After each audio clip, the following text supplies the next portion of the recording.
Hello everyone, मैं हूं रितेश कुमार और आप देख रहे हैं अपना पसंदीदा चैनल ज्ञान उदित क्लासेस। दोस्तों, आज की इस क्लास में बात करने वाले हैं क्लास 10th मैथ, जिसमें जो हमारा चैप्टर नंबर 3 चल रहा था उसकी जो प्रश्नावली 3.2 है, यह उस चैप्टर का लेक्चर नंबर 10 है। मतलब इस चैप्टर का दो चर वाले रेखीय समीकरण युग्म का लेक्चर नंबर 10 होने वाला है। क्लियर। अब हम इस चैप्टर में जो प्रश्नावली 3.2 कर रहे थे, इसका प्रश्न नंबर 3 का तीसरा पार्ट इस वीडियो में हमको करना है। क्लियर। यदि आपने इसके पहले की वीडियोस नहीं देखी हैं, यदि आपने इसके पहले के प्रश्नों को नहीं सॉल्व किया है, तो इसी वीडियो की डिस्क्रिप्शन बॉक्स में आप उन वीडियोस को और उन प्रश्नों को आप चेकआउट कर सकते हैं। तो आशा करते हैं आपको आज की इस क्लास का ओवरव्यू अच्छी तरीके से क्लियर हो गया होगा। तो आइए अब हम स्टार्ट करते हैं अपनी क्लास को। तो देखिए, यहाँ पर आपके स्क्रीन के सामने जो प्रश्न लिखा हुआ है वो पढ़ते हैं। एक क्रिकेट टीम के कोच ने 7 बल्ले तथा 6 गेंदें 38 रुपये में खरीदी तथा बाद में उसने 3 बल्ले और 5 गेंदें 1750 में खरीदी। प्रत्येक बल्ले और गेंद का मूल्य ज्ञात करना है। हमको इसमें बल्ले और गेंद का मूल्य बताना है और हमने आपको इसकी पहले वीडियो में बता दिया है, जो हमें ज्ञात करना होता है उसी को हमको मान लेना होता है। तो हम यहाँ पर मानेंगे कि एक बल्ले का मूल्य x रुपये है और एक गेंद का मूल्य y रुपये है। तो हम इसको मान लेते हैं। तो देखिए, हमने यहाँ पर लिख लिया है कि एक बल्ले का मूल्य x रुपये है और एक गेंद का मूल्य y रुपये है। तो प्रथम शर्त जो बोल रहा है प्रश्न में, 7 बल्ले तथा 6 गेंदें कितने की आती हैं? 3800 रुपये की आती हैं। तो हम यहाँ पे लिखेंगे प्रश्नानुसार, क्योंकि हमको प्रश्न के अनुसार जो जो बोलता है वही वही हमको करना होता है। तो यहाँ पर 7 बल्ले, तो बल्ले हमने किस से माना है? x रुपये से। हैं कितने? 7। तो 7 का जब हम x में गुणा करा देंगे तो बल्ले का मूल्य आ जाएगा। क्लियर। प्लस उसके बाद 6 गेंदें, 6 गेंदें हमने किसके माना है? y रुपये की एक गेंद है, तो 6 गेंदें 6y की होंगी। इक्वल ये दोनों हमारा जब हम इनका योग करते हैं तो दोनों का कितना कुल मूल्य आता है? 3800 रुपये। तो ये 3800 रुपये हमने लिख दिया और ये हमारी समीकरण नंबर 1 बन जाएगी। इसी तरीके से हम दूसरी समीकरण बनाएंगे। लिखेंगे यहाँ पर पुनः प्रश्नानुसार। क्या लिखा? पुनः प्रश्न के अनुसार दूसरी जो शर्त है, 3 बल्ले, मतलब 3 ये है और बल्ले, एक बल्ले का मूल्य है x, तो 3x हो जाएगा तथा 5 गेंदें, 5 गेंदें हैं और एक गेंद का मूल्य है y, मतलब 5y। अगर हम इनका योग करते हैं तो हमको देना पड़ता है 1750 रुपये और ये समीकरण नंबर 2 बन जाएगी। क्लियर। अच्छी तरीके से अब हम इन दो समीकरणों में से किसी एक समीकरण, मतलब किसी एक का वैल्यू निकालेंगे। मतलब x या y की वैल्यू हमको ज्ञात करना है। तो हम सबसे पहले इस समीकरण में से y की वैल्यू ज्ञात करेंगे। आपको अच्छे तरीके से क्लियर है ना। अब इस समीकरण में से हमको y की वैल्यू निकाल लेंगे। तो हम यदि हम y की वैल्यू यहाँ से निकालते हैं, यहाँ पर देखिए y इक्वल 3800 माइनस यहाँ पर 7x प्लस का है, इस साइड जाएगा तो माइनस का हो जाएगा, तो -7x अपॉन में देखिए यहाँ पर 6 जो है वह y के गुणन में है, मतलब गुणनखंड में है। अगर हम इसको इस साइड भेजेंगे तो डिवाइड में आ जाएगा, तो 6 यहाँ पर डिवाइड हो जाएगा। तो ये जो हमने वैल्यू निकाल ली है ये हमारी y की वैल्यू आ गई। अब इस y की वैल्यू हम समीकरण नंबर 2 में रख देंगे। तो रखते हैं 3x प्लस 5y, 5 लिखा और y के स्थान पर हमको क्या रखना है? 3800 minus 7x upon 6 equal 1750। Clear. इतनी बात समझ आई। अब अगला स्टेप क्या करेंगे? 3x प्लस इसका अंदर मल्टीप्लाई कराएंगे। तो 5 अट्ठे होता है 40 और कैरी हमारे 4 है, 5 तेई होता है 15, 5 त्रिक को होता है 15, 15 में 4 ऐड करेंगे तो होगा 19 और 19 के आगे डबल जीरो हम लगा देंगे। ये तो इसका हम मल्टीप्लाई करें तब इतना आ जाएगा 19,000 माइनस 5 का मल्टीप्लाई इसमें कराएंगे तो होगा 35x अपॉन 6 इक्वल 1750। क्लियर। इतनी बात समझ आ गई अच्छे तरीके से। और हम आगे बढ़ते हैं और देखते हैं। देखिए, अब यहाँ पर यदि हम 1 मान ले तो हम इनका एलसीएम ले लेंगे, आएगा 6। ठीक। अब 6 का गुणा इसमें करा देंगे तो 18x आ जाएगा प्लस का 1900 माइनस 35x इक्वल 1750। अब जो ये वाला 6 है इधर भेज देंगे तो इसमें मल्टीप्लाई हो जाएगा। समझ आया? अब 18x प्लस 19 19,000 है ना, 19,000, तो 19,000 माइनस 35x इक्वल, अब इसका हम इसमें मल्टीप्लाई करा देते हैं। 6 × 30, 3 6 7 42, 3 45, 4 6 × 4 1 10। क्लियर, इतना आ जाएगा। समझ गए अच्छी तरीके से। अब हम इसको और इसको ऐड कर लेंगे, और आपको पता ही होगा प्लस माइनस माइनस होता है, और निशान हमेशा बड़ी वाली संख्या का लगता है। बड़ी संख्या 35 है, तो 35 के साथ माइनस लगाए, तो इसलिए हम माइनस कर लेंगे। तो माइनस का कितना आएगा, माइनस का आएगा 17x। क्लियर।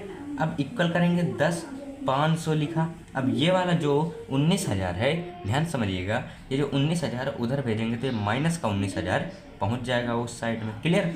अब इधर से माइनस का 17x की वैल्यू जब निकालते हैं, क्लियर, ध्यान से समझिएगा। अब जब हम इनको और इनको, यहाँ पे देखिए ये प्लस का है, ये माइनस का है, माइनस होंगे, और निशान बड़ी वाली संख्या का मतलब 19,000 बड़ी है, तो इसमें माइनस का साइन लगेगा। क्लियर। अब जब हम इनको और इनको घटाते हैं तो आता कितना है, तो आता है 8,500, वो भी माइनस का। अब इस माइनस से ये माइनस खत्म। अब जब हम x की वैल्यू निकालेंगे तो 8500/17। जब हम इनको काट देंगे तो 5 टाइम में ख़त्म, मतलब 500।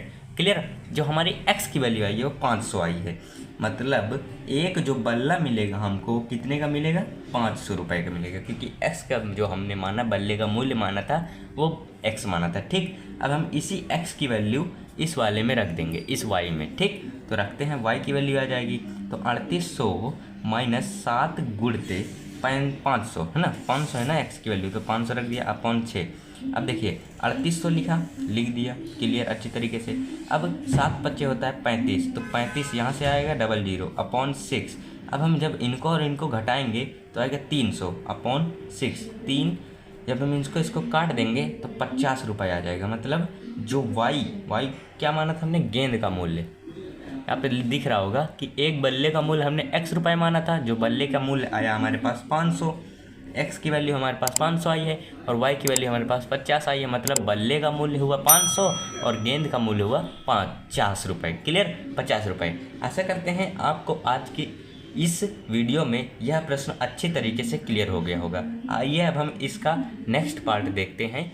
तो देखिए, आपके स्क्रीन के सामने एक प्रश्न आ रहा होगा, जो चौथा है। वो बोलता है कि एक नगर में टैक्सी के भाड़े में एक नियत भाड़े के अतिरिक्त, एक नगर में टैक्सी के भाड़े में एक नियत भाड़े के अतिरिक्त चली गई दूरी पर भाड़ा सम्मिलित किया जाता है।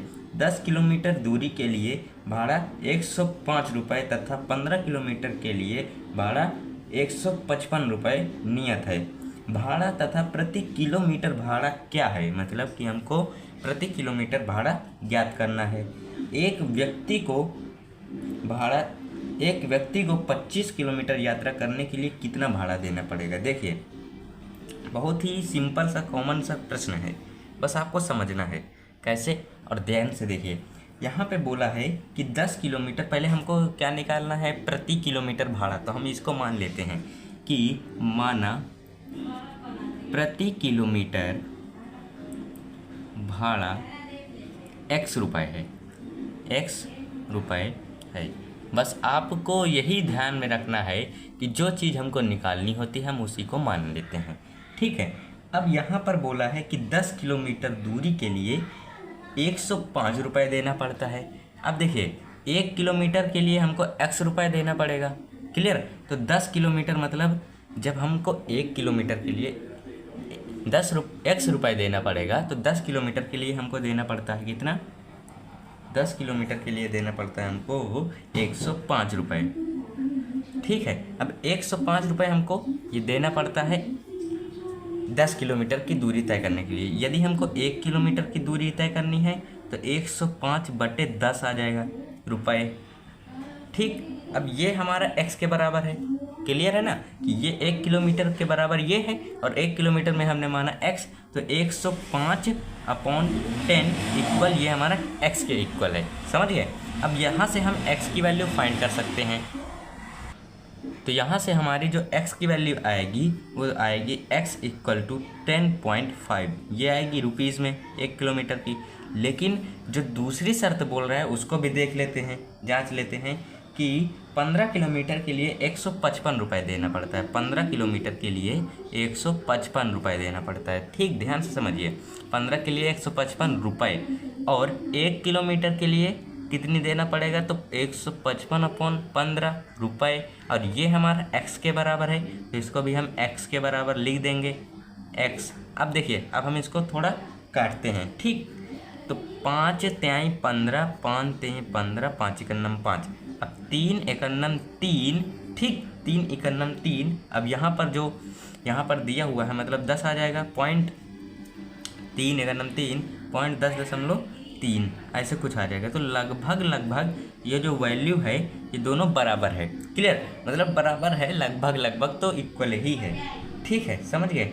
अब देखिए, अब क्या करना है हमको, अब यहाँ पर हमको निकालना है 25 किलोमीटर यात्रा के लिए कितना भाड़ा लगेगा। देखिए 10 किलोमीटर और 15 किलोमीटर, यदि हम 10 किलोमीटर और 15 किलोमीटर, 10 किलोमीटर इतना लेता है, 15 किलोमीटर इतना लेता है, यदि हम इनको और इनको जोड़ देंगे तो 25 किलोमीटर वाला आ जाएगा। तो हम 105 और 155 को जोड़ देते हैं। 105 और 155 को जब हम जोड़ेंगे तो यहाँ पर आएगा 260 रुपये। तो इतना रुपये हमको देना पड़ जाएगा कि जब हम 25 किलोमीटर दूरी तय करेंगे तब हमको इतने रुपए देना होगा। फिर से एक बार हम समझा देते हैं इस प्रश्न को, ध्यान से देखिए। हमको प्रति किलोमीटर भाड़ा निकालना था। 10 किलोमीटर में हमको ये प्रश्नानुसार दिया था, प्रश्न के अनुसार। ठीक, प्रश्न के अनुसार। तो 10 किलोमीटर में 105 किलोमीटर 105 रुपये लगता है। तो 1 किलोमीटर में हमने इतना निकाल लिया कि हमको इतना रुपए देना पड़ेगा। लेकिन इसी को हमने मान रखा कि ये x के बराबर है, कि प्रति किलोमीटर x रुपये है, यहाँ भी तो 1 किलोमीटर है तो ये x रुपये है। तो हमने इसको x के इक्वल कर दिया। यहाँ से हमने x की वैल्यू निकाल ली 10.5। अब इसी तरीके से हम 15 किलोमीटर, यहाँ पर दिया है 155, तो यहाँ पर भी प्रति किलोमीटर ये निकाला और इसको भी x के इक्वल रख के हमने यहाँ से निकाला। तो लगभग ये दोनों वैल्यू हैं ये इक्वल हैं। तो हमने यहाँ पर 25 किलोमीटर का कुल भाड़ा निकालना था। तो 10 किलोमीटर के लिए ये देना पड़ता है, 15 किलोमीटर के लिए ये देना पड़ता है। इन दोनों को हमने ऐड कर लिया तो हमारा आ गया है 260 रुपये। तो इतना रुपए हमको 25 किलोमीटर के लिए देना पड़ेगा। आशा करते हैं आपको यह प्रश्न बिल्कुल अच्छी तरीके से समझ आ गया होगा। तो आइए हम देखते हैं नेक्स्ट क्वेश्चन। तो देखिए, यहाँ पर आपके स्क्रीन के सामने जो 5वां प्रश्न है वो दिख रहा है। क्या है कि यदि किसी भिन्न के अंश और हर दोनों में 2 जोड़ दिया जाता है तो वह 9/11 हो जाती है।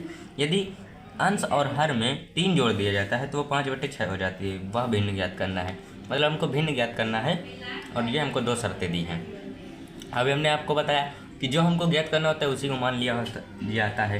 तो हम मानेंगे हल डालकर कि माना वह भिन्न x/y है। अब इतना तो पता है कि भिन्न में एक अंश होता है, एक हर होता है। तो ऊपर वाला अंश होता है, नीचे वाला हर होता है। क्लियर।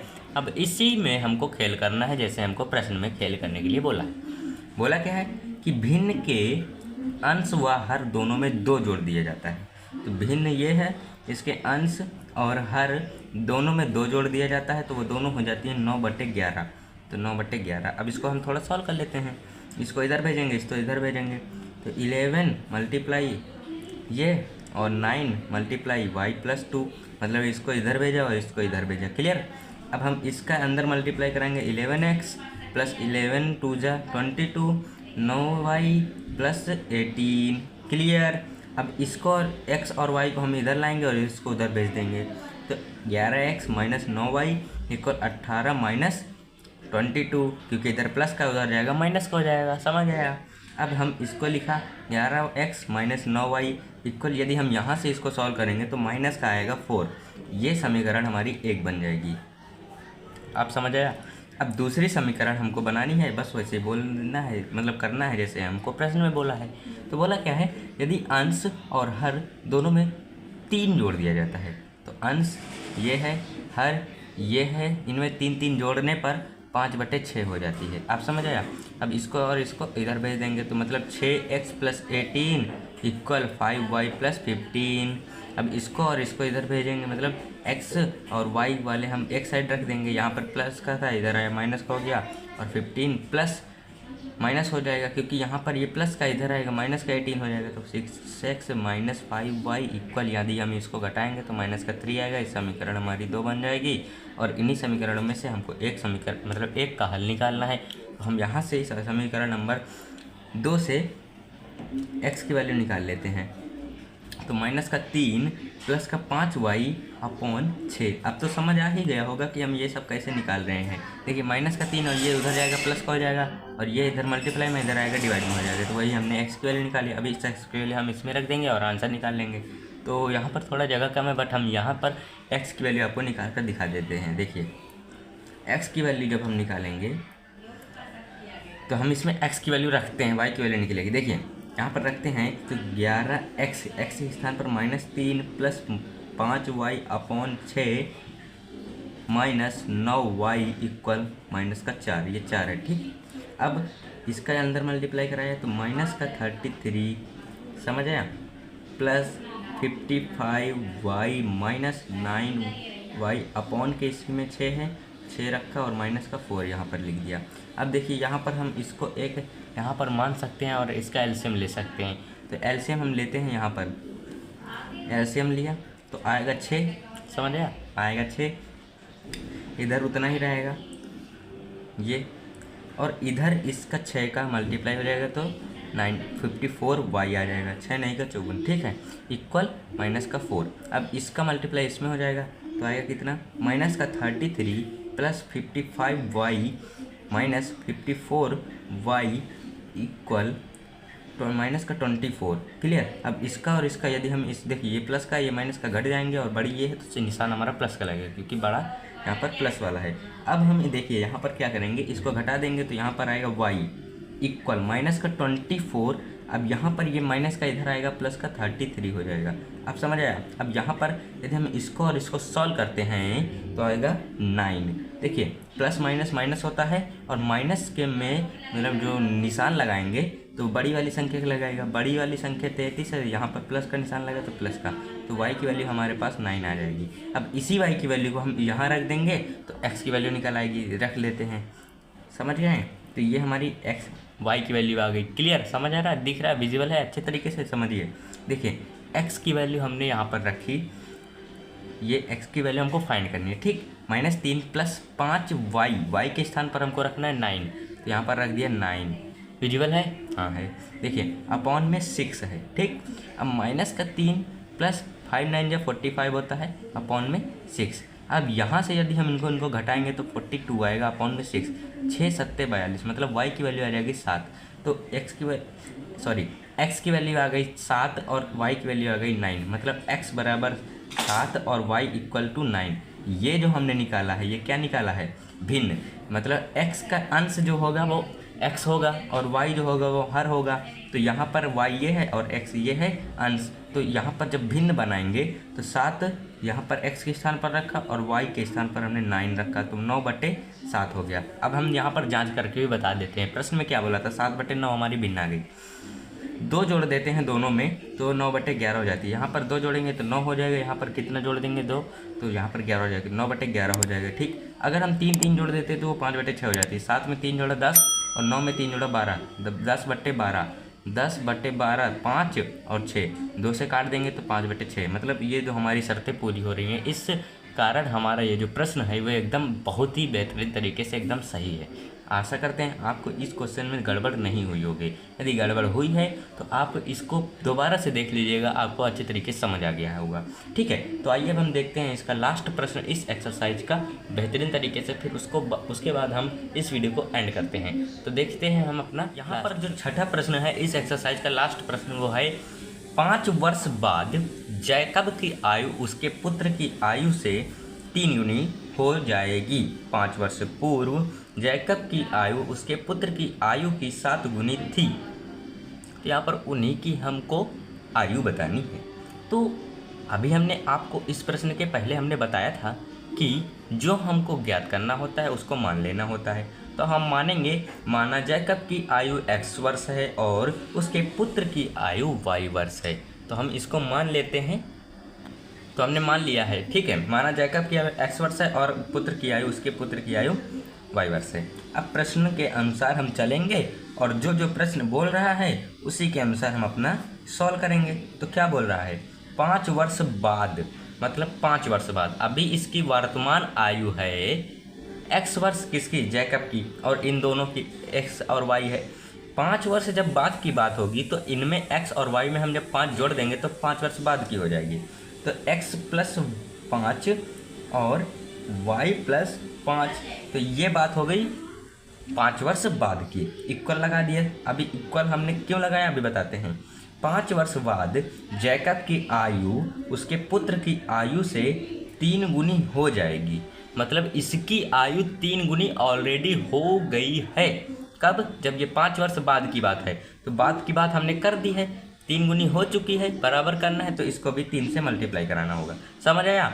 अब देखिए x + 5 = 3y + 15। अब x - 3y = 15 - 5। क्लियर हो रहा है ना, समझ आ रहा है। यहाँ पे हमने इस 5 को उधर भेज दिया, माइनस का हो गया। x - 3y यदि हम इसको घटाते हैं तो 10 आता है और ये समीकरण नंबर 1 बन जाती है। अब पुनः प्रश्नानुसार हम क्या करेंगे, पुनः प्रश्नानुसार जो प्रश्न में बोला है बस वही करेंगे। तो यहाँ पर बोला है 5 वर्ष पूर्व मतलब पहले, अभी वर्तमान आयु x और y है। यदि पूर्व मतलब पहले की बात होती है तो घटा देंगे, तो x - 5 और y - 5, ये पूर्व की बात हो गई। तब क्या होगा, जैकब की आयु उसके पुत्र की आयु की 7 गुनी थी, मतलब इसकी 7 गुनी थी, इसकी 7 गुनी थी।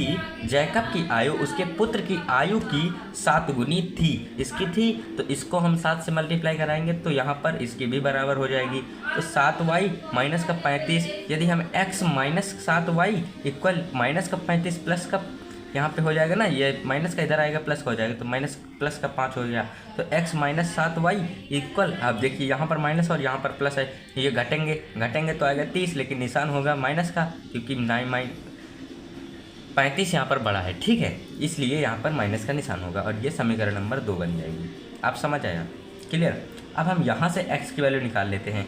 x की वैल्यू जब यहाँ से निकालते हैं, -30 प्लस का 7y आ जाएगी। अब इसी x की वैल्यू को हम यहाँ पर पुट कर देंगे, तो यहाँ पर पुट करते हैं, x के स्थान पर रखना है -30, विजिबल है, हाँ है, ठीक है, प्लस 7y प्लस, सॉरी यहाँ पर -3y लिखेंगे, ठीक, -3y = 10,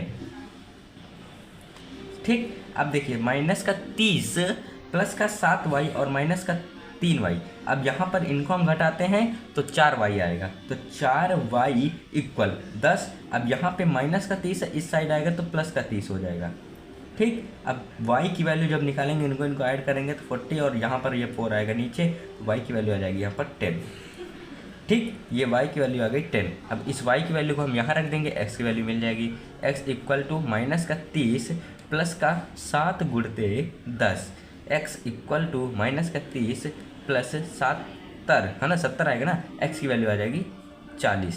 तो अब बताइए यहाँ पर x और y की वैल्यू दोनों ही 40 आई हैं, सॉरी गलती हो गई, x की वैल्यू आ गई 40 और y की वैल्यू आ गई 10। अब यहाँ पर हम शर्त लगाते हैं, देखिए यहाँ पर बोला था 5 वर्ष बाद जैकब की आयु उसके पुत्र की आयु की 3 गुनी हो जाएगी। 5 वर्ष बाद मतलब 40 + 5 = 10 + 5, ये हमारा हो जाएगा 45 और इधर हो जाएगा 15। अब देखिए जैकब की आयु उसके पुत्र की आयु से 3 गुनी हो जाएगी। देखिए 15 का 3 में मल्टीप्लाई कराएंगे तो 45 हो जाएगा, इसलिए हमने यहाँ पर कर दिया।